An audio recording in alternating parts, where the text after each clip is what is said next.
Who is William Osler? Now that's an interesting question because historically he's a lot of different things. He's a great researcher. He was a great teacher. He was a founder. He was an innovator in medical education.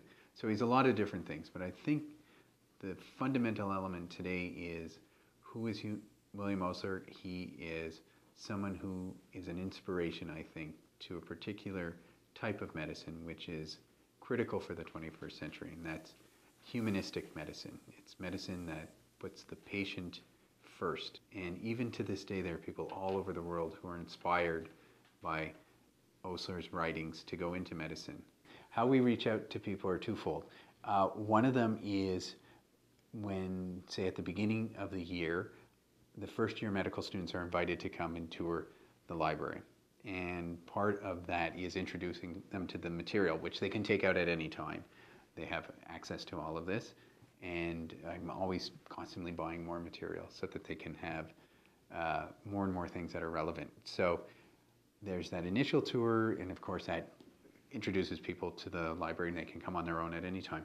Also, what we do during the year is host various events with the students in mind to introduce them to elements of medical history or medical humanities. That's the other way of describing it. So we'll invite historians, either McGill professors or people in the Faculty of Medicine who have an interest in a particular element of medical history, to come and give talks and invite the students. So we've had talks on Leonardo da Vinci and neurology given by the head of the Montreal Neurological Institution's tumor center. One of the most important mandates, I think, we received from William Osler, and it was in his will and testament when he requested his library to McGill, was that he felt it was very, very important that, in the terminology of the time, his French-Canadian brethren felt equally comfortable at the library and particularly welcome, because his belief was medicine unites people. Okay, so now what we're doing is we're going into the original Osler Library from 1929.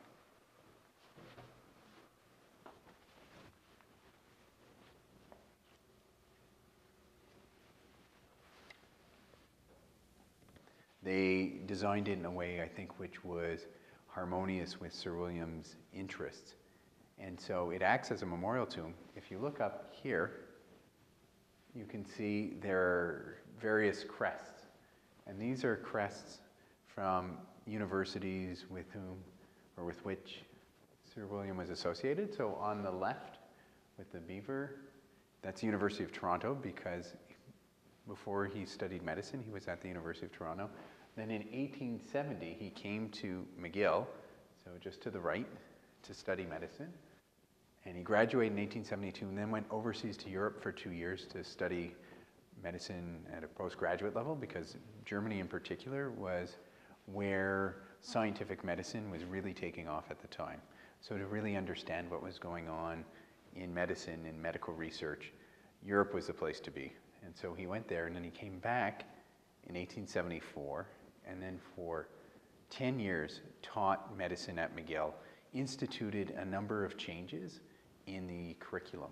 So he made it more modern based upon what he had learned in Europe.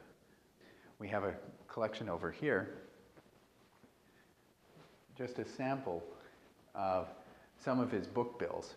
And this shows you just the range of sources for him. So if you look, some of them are antiquarian book dealers, and they make references to the catalogs they had sent him. And in some cases, what they would do is they would send him things on speculation.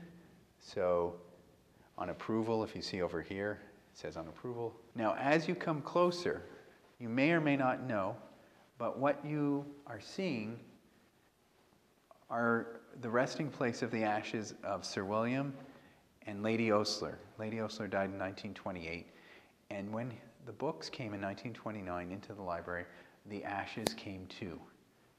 And they rest right here. And this has become almost a site of pilgrimage for people. We have people visiting from all over the world who come just to be here to say they were here. They're very moved by it because they've been moved by the writings of Sir William to practice medicine, and to practice medicine in a way that serves humanity. So what I want to show you is perhaps the most famous or most important book in medical history. It's from 1543, and it's an anatomical atlas. And it's a very special book.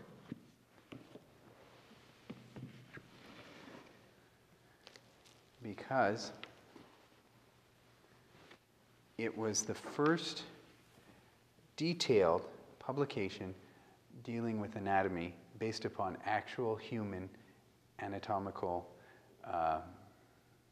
representations, specifically human bodies. And what's so famous about this book is the wonderful details of the illustrations. So here you'll notice is detailed illustrations of skeletons, and I'm going to show you some, showing different poses to give you a sense of the different shapes of the bones. This was also the first anatomical work to use keys so that the illustrations would be represented in full, but then there are letters that refer to the labels for the various bones in this case. Perhaps the most important, or at least the most famous series of illustrations are these, the Musclemen, which are a series of illustrations showing the various levels of muscles in the body, an anterior and posterior view, in what, if you put them together, would be a panorama of the Paduan countryside.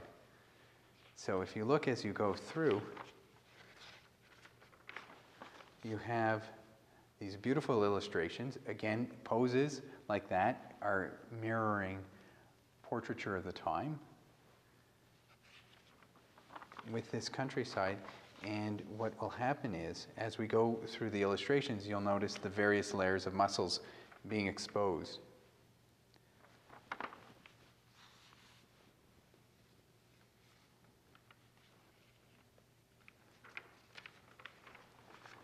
So it's almost like it's a subcutaneous striptease.